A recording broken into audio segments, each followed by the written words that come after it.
Bismillahirrahmanirrahim. Assalamualaikum warahmatullahi wabarakatuh.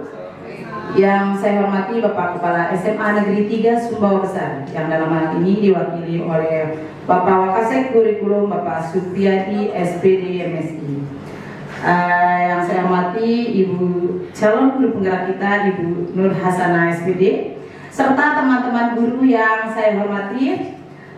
Pada kesempatan ini kita akan mendengarkan sedikit penjelasan dari Ibu Nur Hasanah tentang penyebaran pemahaman dan penerapan pengalaman budaya positif. Ya, sebelumnya kita akan mendengarkan dulu sambutan dari Bapak Kepala Sekolah yang akan diwakili oleh Bapak Supriyadi SPD MSI, yang sekaligus akan membuka acara kita. Kepada Bapak Supriyadi SPD, saya persilakan. Baik, bismillahirrahmanirrahim. Assalamualaikum warahmatullahi wabarakatuh. Waalaikumsalam warahmatullahi wabarakatuh. Alhamdulillahirabbil alamin. Wassalatu wassalamu ala asyrofil anbiya'i wal mursalin Sayyidina wa maulana Muhammad wa ala alihi wa sahbihi ajma'in. Amma ba'du. Yang kami hormati dan istimewakan Ibu Nur Hasanah SPD selaku calon guru penggerak angkatan 10 tahun 2024, beserta Ibu Sulastri SPD selaku calon guru penggerak angkatan 10 2024. Kemudian yang kami hormati pula ibu-ibu guru yang berkesempatan hadir mengikuti kegiatan diseminasi budaya positif dalam guru penggerak pada kesempatan kali ini. Pertama sekali, tentu tidak bosan-bosannya selaku insan yang beriman, mari kita senantiasa memanjatkan puja dan puji syukur kita kepada Allah Subhanahu wa Ta'ala atas berbagai limpahan rahmat taufik serta hidayah.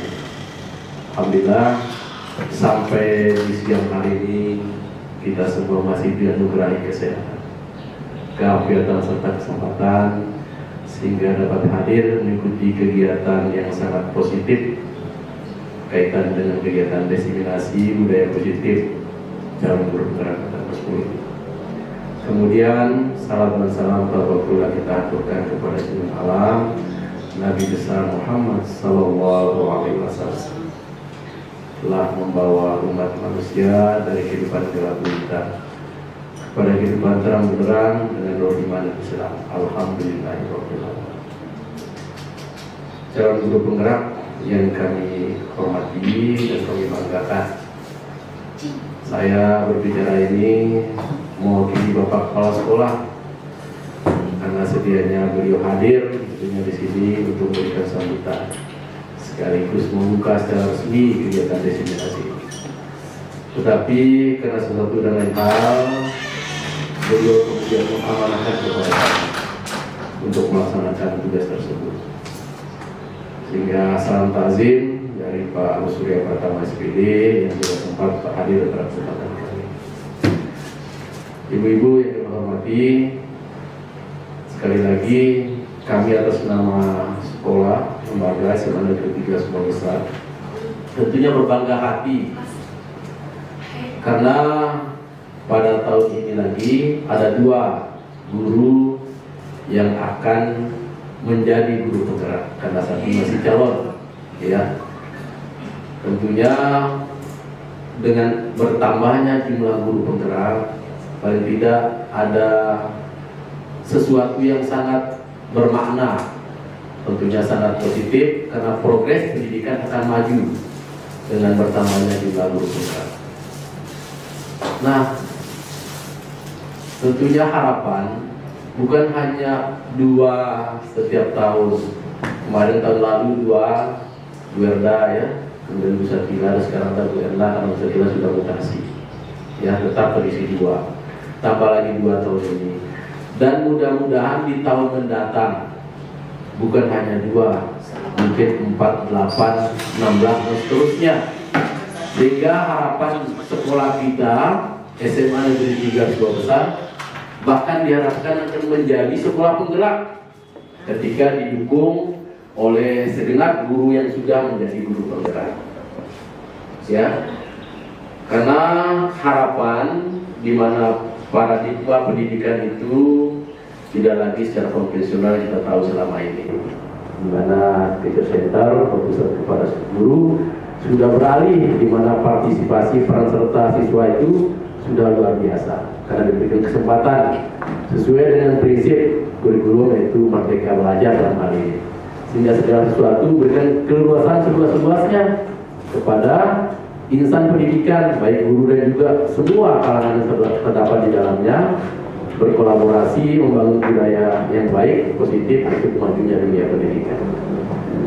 Nah, ini ya mohon maaf, saya atas nama kepala sekolah berbangga hati luar biasa karena pengalaman yang lalu guru penggerak memang ketika tahapan atau fase kegiatan itu luar biasa.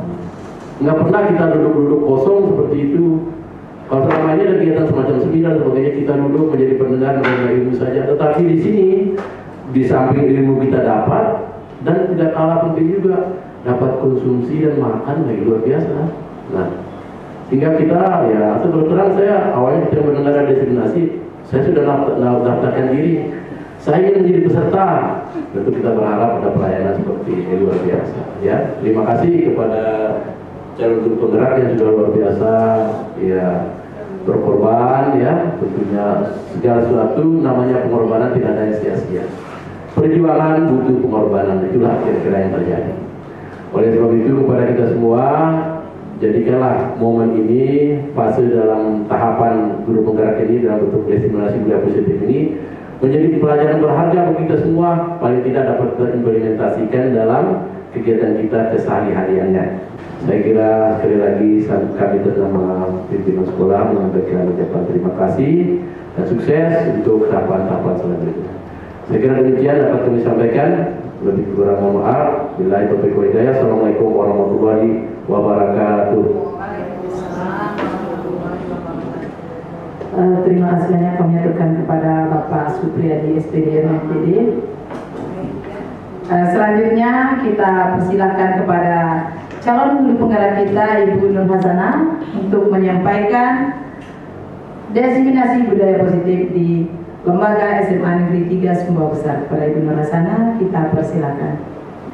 Sebelumnya saya ucapkan terima kasih kepada teman-teman yang sudah meluangkan waktu karena ini sudah menjelang jam 2 ya, jam sore. Jadi tetap semangat.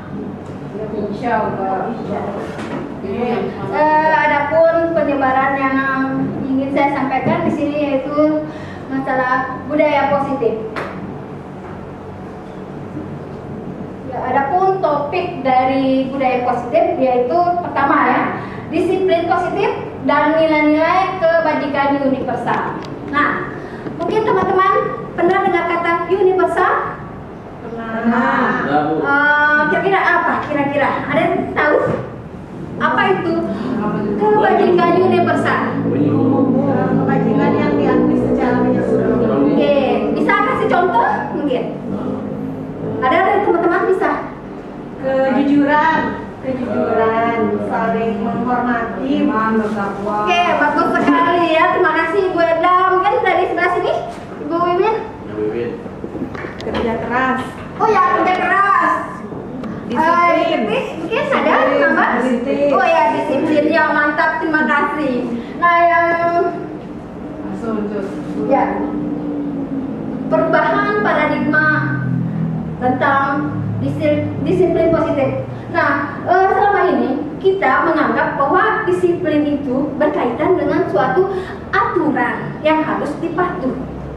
Di mana kata disiplin ini merupakan suatu proses belajar. Bagaimana kita meyakini bahwa sesuatu harus didatangkan dari dalam diri kita, intrinsik. Bagaimana kita bisa melakukan sesuatu itu harus datang dari diri kita sendiri. Kita membangun motivasi itu dari diri kita sendiri dulu. Jadi dalam melakukan sesuatu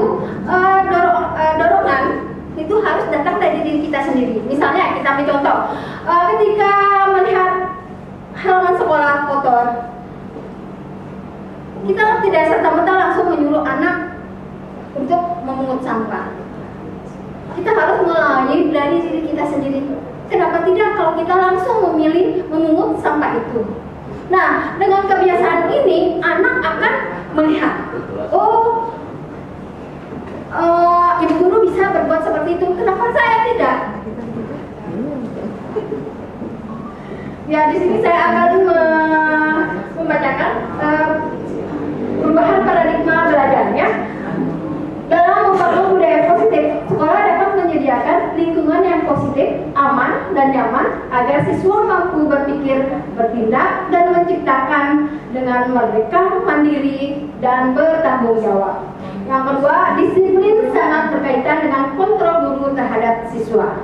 Nah, di sini ya, saya ingin menjelaskan sedikit. Saya menyambung tadi, ketika guru melihat lingkungan kita kotor, tidak harus kita langsung menyuruh anak. Alangkah baiknya kita mempraktekkan dulu, harus datang dari diri kita sendiri. Dengan sendirinya anak-anak akan melihat. Nanti akan anak-anak mencontoh apa yang sudah kita perbuat. Nah, dengan apa yang kita perbuat akan mencipta kebiasaan yang positif yang nantinya akan melahirkan budaya positif. Nah, jadi harus kita membangun dari diri kita sendiri. Ya, mungkin saya minta tolong ke teman-teman, Ibu Erda mungkin. Untuk maju. Ibu Erna. Ya, Ibu Erna maksud saya. Ibu Erna. Ya, sama Ibu Sulasti mungkin ya, Ibu minta tolong, saya minta tolong. Oke, sama Ibu Sulas. Genggam tangan. Ya, di sini Ibu Sulastri ya. Dua. Bukan ya. Dua. Oh ya. Ya, silakan Ibu Erna. Kira-kira apa yang disimpan oleh Ibu Sulastri? Aduh, kritik dia. Kuat sekali Ibu Sulastri dengan prinsipnya ya. Boleh tukar dengan sesuatu yang berharga yang ada dalam diri saya? Tidak mau. Atau kalau nggak ada yang berharga ya? Atau minta, atau saya tukar dengan emas permata. Mau nggak? Mau ya? Ya, nanti ibu bisa jalan-jalan dengan apa yang saya cuma melihat yang ada di dalam tangannya. Hebat Ibu ini Ibu pegang sekali, pegang prinsipnya. Kira-kira apa ya? Ayo kita lihat Bu, sama-sama biar teman-teman juga bisa lihat. Ya, ya. Ternyata song apa yang saya inginkan ternyata tidak sesuai dengan apa yang saya lihat. Ada, oh iya, sesuatu yang sangat berharga. Ya, terima kasih mungkin itu Bu Nagasana. Terima kasih Bu Sulas sudah memberikan apa yang menjadi kepercayaannya Bu Sulas. Terima kasih Ibu Erna dan Ibu Sulastri yang sudah tampil di depan ya. Ya. Nah, di sini kita ketahui ya apa yang sudah dilakukan oleh Ibu Sulastri dengan prinsipnya yang kuat, tidak mau membuka genggamannya. Walaupun Ibu Erna merayu ya, nah, caranya ya. Nah, inilah kita kembali kepada perubahan paradigma ya, di mana di sini paradigma perubahan teori kontrol. Nah, tidak ada orang yang bisa mengontrol orang lain, ya. Yang bisa mengontrol hanya diri kita sendiri. Itu hanya ilusi, ya, Bapak Ibu ya. Nah, di sini ilusi guru mengontrol murid. Ilusi bahwa semua penguatan positif efektif dan bermanfaat. Ilusi bahwa kritik dan membuat orang merasa bersalah dapat menguatkan karakter. Jangan kritik orang. Iya, berarti kita tidak boleh mengkritik orang, ya. Seharusnya kita membangun motivasi. kasih ya. Yang berikutnya ilusi bahwa orang dewasa memiliki hak untuk memaksa. Nah, kira-kira sudah betul nggak ini? Orang dewasa memiliki hak untuk memaksa. Ya, itu ilusi ya. Berarti yang bisa mengontrol hanya diri kita sendiri. Next. Nah, perubahan paradigma stimulus respon teori kontrol atau teori pilihan. Siapa sesungguhnya yang memiliki kontrol? Stimulus respon, kita mencoba mengubah orang agar berpandangan sama dengan kita. Apa enggak? Betul nggak kira-kira pandangan kita sama dengan orang lain? Kita tidak bisa memaksa pandangan orang lain seperti kita. Oke, betul ya. Kita tidak bisa memaksa orang lain harus sesuai dengan pendapat atau pandangan kita. Berikutnya, perilaku buruk dilihat sebagai suatu kesalahan orang lain. Semua perilaku memiliki tujuan. Mengontrol saya bisa mengontrol. Nah, di sini kata mengontrol. Kira-kira bisa kita mengontrol diri kita atau mengontrol orang lain? Mana yang betul? Oke, ya betul ya. Kolaborasi dan konsensus menciptakan pilihan baru. Model berpikir menang-menang. Next. Ya, disiplin positif. Disiplin positif berasal dari bahasa Latin disciplina yang artinya belajar. Nah, disiplin di sini adalah merupakan proses belajar, di mana kita mengidentikan kata disiplin merupakan suatu kepatuhan yang harus kita taati. Nah, padahal disiplin ini merupakan suatu proses belajar. Misalnya ketika ada anak datang terlambat, kita tidak serta-merta langsung mengatakan, kamu melanggar tata tertib. Seharusnya ini tugas kita menuntun anak bahwa bagaimana anak ini bisa merubah dirinya. Dalam proses merubah dirinya, inilah dia kita katakan sebagai proses belajar. Makna asal dari disiplin diri membuat orang menggali potensi menuju sebuah tujuan apa yang dia hargai. Namun dalam budaya kita, makna kata disiplin telah berubah menjadi sesuatu yang dilakukan seseorang pada orang lain untuk mendapat kepatuhan. Kecenderungan adalah menghubungkan kata disiplin dengan ketidaknyamanan, bukan dengan apa yang kita hargai atau pencapaian suatu tujuan mulia. Ya, disiplin adalah kemampuan memerintah diri sendiri dalam mengontrol dan menguasai diri untuk memilih tindakan yang mengacu pada nilai-nilai yang kita hargai dengan penuh tanggung jawab tanpa terperintah oleh orang lain. Nilai-nilai kebajikan universal, yaitu nilai-nilai kebajikan adalah sifat-sifat positif manusia yang merupakan tujuan mulia yang ingin dicapai setiap individu. Nilai-nilai tersebut bersifat universal dalam lintas bahasa, suku bangsa, agama maupun latar belakang. Nilai-nilai kebajikan yang ingin dicapai setiap anak Indonesia termuat dalam profil pelajar Pancasila. Nah, oke, tadi sudah ya disebutkan oleh Bu Erna. Next. Kita memasuki teori motivasi, hukuman, dan pengadaan restitusi. Yang pertama yaitu untuk menghindari ketidaknyamanan atau hukuman, apa yang akan terjadi apabila saya tidak melakukannya. Nah, ini berarti motivasi eksternal. Yang kedua, untuk mendapatkan imbalan dari orang lain, institusi, apa yang saya dapatkan apabila saya melakukannya. Nah, berarti ini motivasi dari eksternal ya. Yang ketiga, untuk menghargai diri sendiri. Saya akan menjadi orang yang seperti apa bila saya melakukannya. Nah, berarti ini datangnya dari luar, dalam, ya, internal ya. Tujuan inilah yang menjadi tujuan disiplin positif. Bagaimana kita membangun motivasi anak, membangun motivasi internal ya.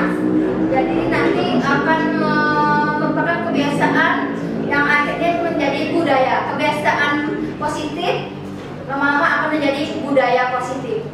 Oke? Nah, di sini ada hukuman dan penghargaan. Di sini kita kadang-kadang susah ya antara hukuman dan penghargaan. Mana yang dinamakan hukuman, mana yang dinamakan penghargaan. Dalam menjalankan tata tertib tersebut, bila terdapat pelanggaran, tentunya ada sesuatu yang harus terjadi. Tindakan terhadap suatu pelanggaran biasanya berbentuk hukuman dan konsekuensi. Nah, di sini ya, hukuman dan konsekuensi. Terdapat suatu program disiplin positif yang kita terapkan, yaitu restitusi ya. Nah, di sini saya mengharapkan dari teman-teman harus bisa membedakan mana hukuman, mana konsekuensi. Ya, di sini hukuman sesuatu yang menyakitkan. Ya, di sini ada perbedaannya, mana yang dinamakan hukuman dan mana dinamakan konsekuensi. Bisa dibaca? Bisa. Oke, coba nomor 1 ya. Mencatat 100 kali di dalam buku kalimat. Saya tidak akan terlambat lagi karena terlambat ke sekolah. Nah, ini kira-kira hukuman atau konsekuensi? Hukuman. Yang kedua, lari mengelilingi lapangan basket 2 kali karena terlambat hadir di sekolah. Bisa kira Bisa konsekuensi. Jadi dua-duanya di situ, Bu. Oke ya. Tergantung kesepakatan. Ya, kesepakatannya sesuai dengan kondisi mungkin. Iya. Ya. Yang ketiga, murid diminta untuk push up 15 kali karena tidak menggunakan masker ke sekolah. Nah, ini hukuman atau konsekuensi? Yang berikutnya, membersihkan tumpahan air di meja tulis karena tersenggol pada saat belajar. Kira-kira konsekuensi atau hukuman? Oke.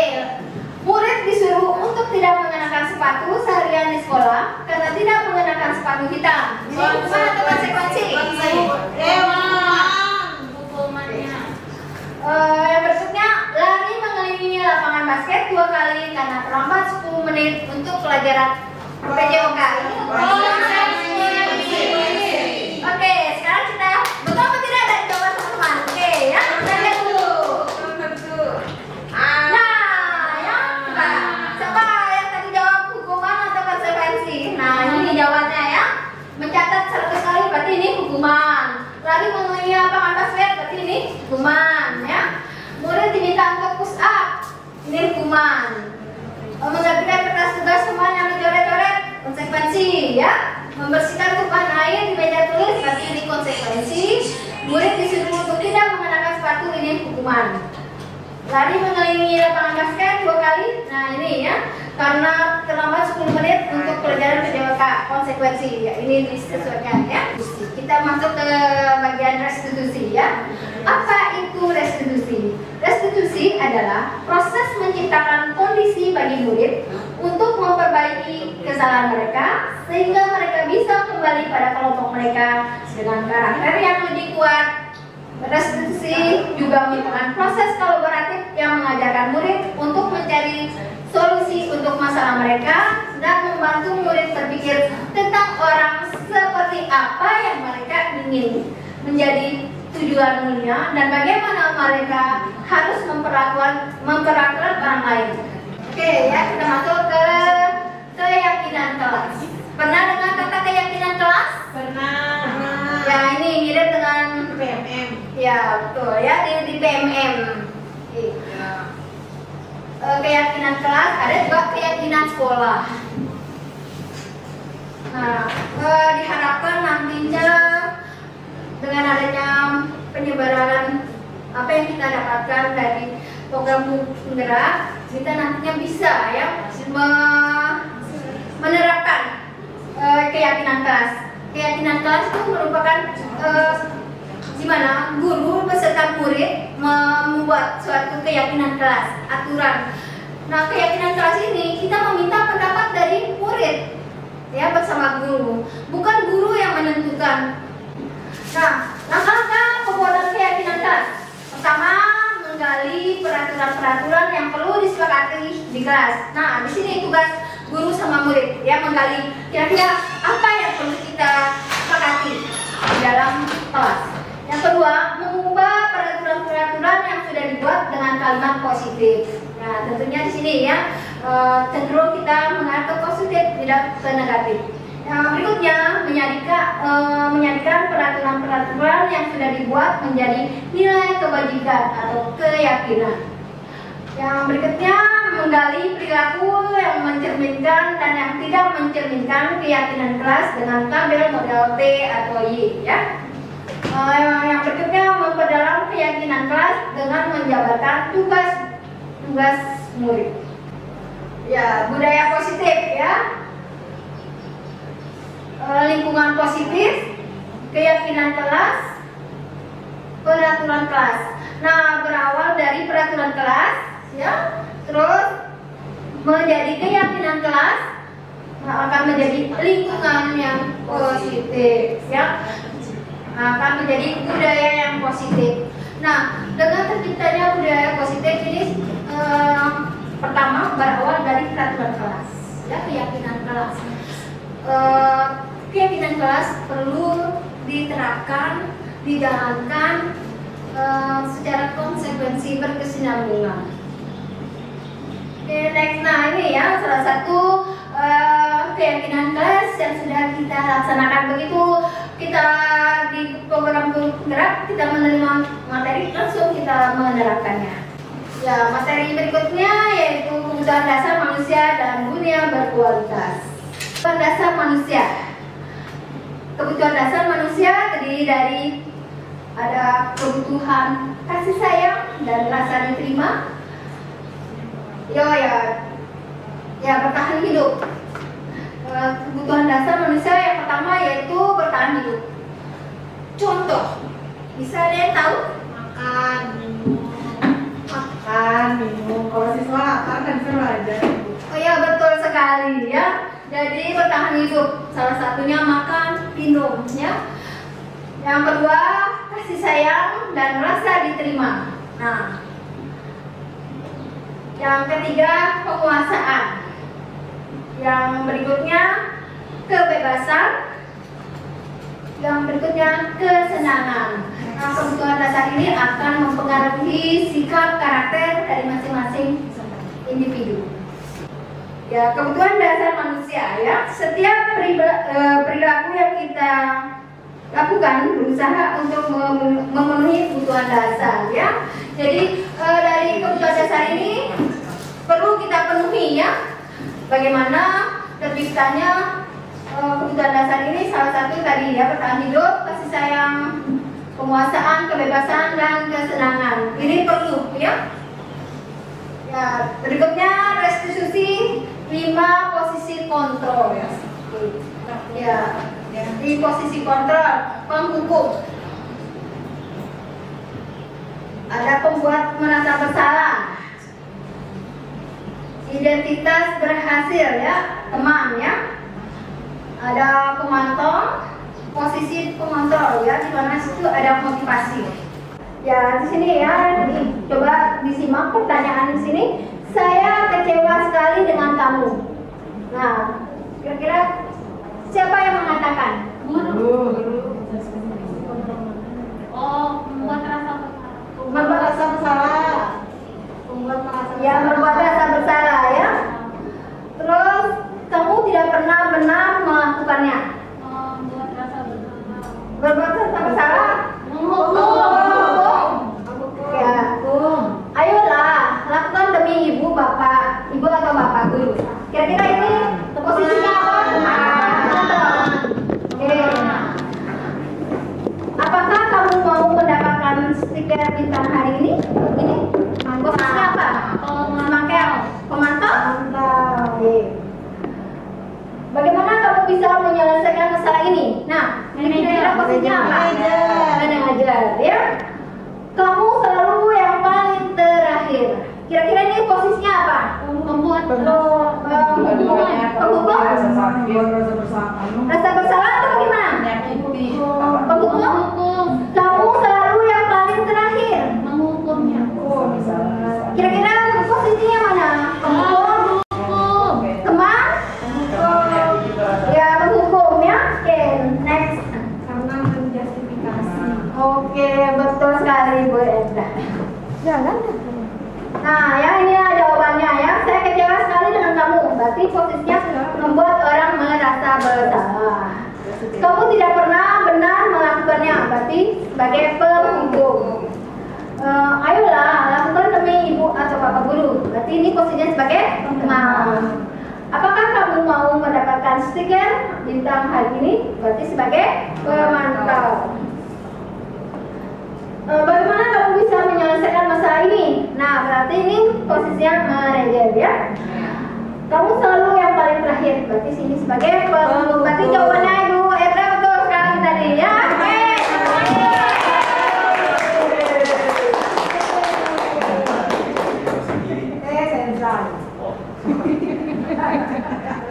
Nah, sebagai seorang guru ya, kita berusaha mencapai posisi kontrol. Ya, kontrol mana yang harus kita maksimalkan? Apakah sebagai pemantau atau sebagai manajer? Manajer. Minimal pemantau. Ya, di sini minimal pemantau ya, tapi idealnya sebagai manajer ya. Nah, jadi mudah-mudahan nanti kita bisa terapkan posisi kita. Apakah kita ini sebagai posisi manajer atau pemantau? Ya, Ya, insya Allah. Insya Allah. Amin. Banyak berarti. Ya. Saya juga bisa kemarin sudah saya melakukannya. Apa yang sudah saya dapatkan saya terapkan di kelas. Nah, materi yang keenam restitusi atau segitiga restitusi. Ya, segitiga restitusi ya terdiri dari menstabilkan identitas, yang kedua validasi kebutuhan, yang ketiga menanyakan keyakinan. Nah, kita akan apa itu menstabilkan identitas ya? Nah, untuk membuat anak yang merasa gagal karena berbuat salah menjadi positif terhadap dirinya, ini ya menstabilkan identitas ini untuk membuat anak yang bersalah ya atau gagal karena berbuat salah menjadi positif ya. Nah, di sini biasanya kalimat yang sering kita gunakan yaitu guru berkata, berbuat salah itu hal yang manusiawi. Tidak ada manusia yang sempurna. Bapak Ibu juga pernah berbuat salah. Kita pasti bisa menyelesaikan permasalahan ini. Bapak Ibu tidak tertarik untuk mencari tahu siapa yang benar, siapa yang salah. Bapak Ibu lebih tertarik untuk menyelesaikan masalah. Kalau kamu menyalahkan dirimu sendiri terus-menerus, apakah kamu bersikap baik pada dirimu sendiri? Nah, ini ya sering-sering kalimat yang kita gunakan pada menstabilkan identitas. Nah. Yang kedua, validasi kebutuhan. Membuat murid mengenali kebutuhan dasar yang ingin dipenuhi ketika melakukan kesalahan.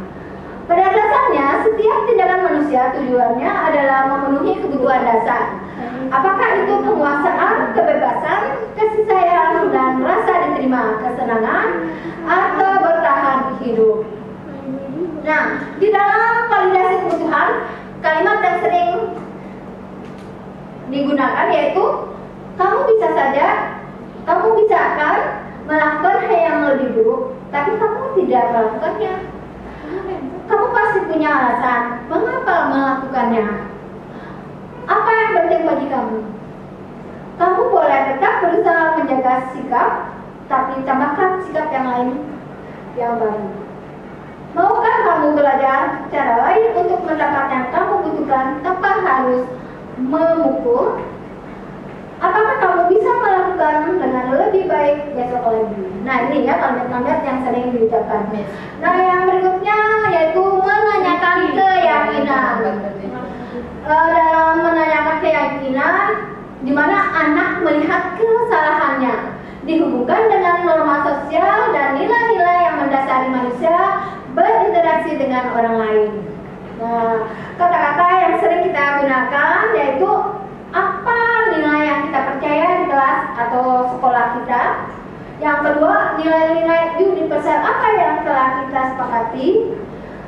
Yang ketiga, kelas yang ideal itu seperti apa sih? Yang berikutnya, kamu ingin jadi anak seperti apa? Apa yang kamu kamu rasakan ketika kamu melakukan itu? Nah, saya sudah menerapkan segitiga restitusi.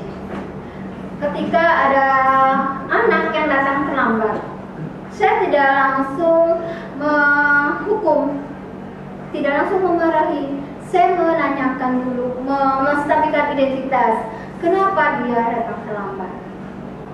Ya, di sini kita ya, yang berikutnya refleksi.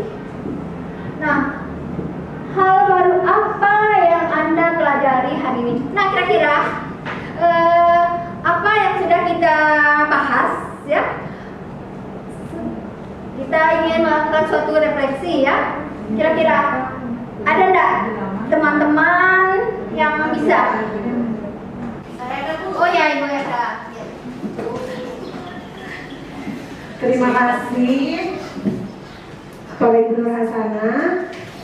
Jadi hari ini luar biasa sekali ya Bu. Saya dapat banyak sekali pembelajaran. Ternyata dengan adanya pemaparan yang Ibu berikan dari topik 1 sampai topik 6, ada banyak sekali praktek-praktek yang telah kita lakukan sebagai pendidik ternyata memiliki dampak yang buruk bagi anak. Yang menjadi menarik perhatian saya tadi itu ada yang di posisi kontrol, Jadi ternyata selama ini kecenderungan kita pada posisi membuat merasa bersalah. Ketika kita meminta anak untuk memikirkan bagaimana perasaan orang tuanya, kemudian itu sepertinya menghukum lebih berat daripada hukuman, karena membuat anak menjadi kecewa terhadap dirinya sendiri. Jadi bukannya kita menyadarkan anak, malah membuat anak semakin terpuruk dengan rasa bersalah. Jadi anak tidak bisa membangkit. Nah, itu merupakan pencerahan bagi saya. Berarti saya ke depannya sebisa mungkin akan menghindari berada di posisi kontrol penghukum atau membuat merasa bersalah. Sekarang mungkin di teman-teman mungkin akan saya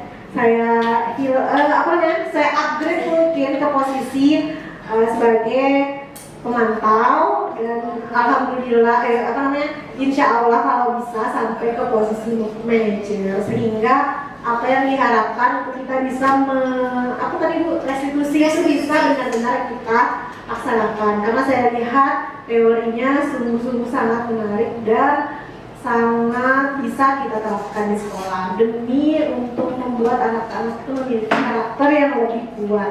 Terima kasih Bu Nur Hasana atas pemaparan materinya yang luar biasa hari ini. Terima kasih. Ya, oke, terima kasih Bu Eda. Nah, yang ketiga, bagaimana perasaan Anda setelah mengetahuinya? Mungkin ada teman kita Indra tuh? Iya, oke ya. Assalamualaikum warahmatullahi wabarakatuh. Setelah mengamati dari awal sampai sekarang, selama ini saya itu berada di posisi yang sangat salah dan selalu menyalahkan siswa. Dan sejak tadi terbuka pikiran saya bahwa seharusnya kita menjadi guru itu, kalau bahasa sekarang, kita itu menghamba kepada siswa, di mana segala apa yang kita lakukan itu, segala apa yang kita lakukan, kita ikuti maunya siswa. Bukan berarti kita harus memaksakan diri. Dimana tadi di sana kita tidak boleh menjadi penghukum, tidak boleh menjadi, apalagi tadi satu itu membuat rasa bersalah. Justru saya itu melihat kita guru, terutama saya sendiri, masih berada di posisi itu, Ibu, dan saya merasa sangat bersalah selama beberapa tahun ini menjadi guru, dan saya sangat merasa berdosa. Iya, karena apa? Ternyata anak-anak kita tidak merdeka dengan kita. Cuma mereka tidak mengeluarkan, saya tidak suka guru itu. Tetapi di hati paling dalam mereka sangat tersakiti dengan apa yang telah kita lakukan. Sehingga sebagai guru, kita itu sekarang harus lebih menjadi teman, menjadi sahabat, ya, menjadi berhubungan yang lebih baik begitu. Di mana teman sebagai sahabat, di mana teman sebagai di mana siswa sebagai sahabat, di mana teman sebagai siswa.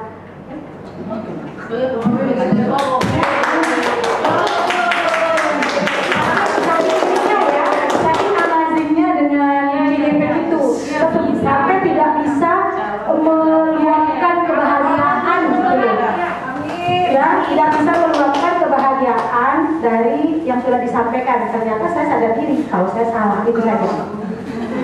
Aduh, luar biasa sekali.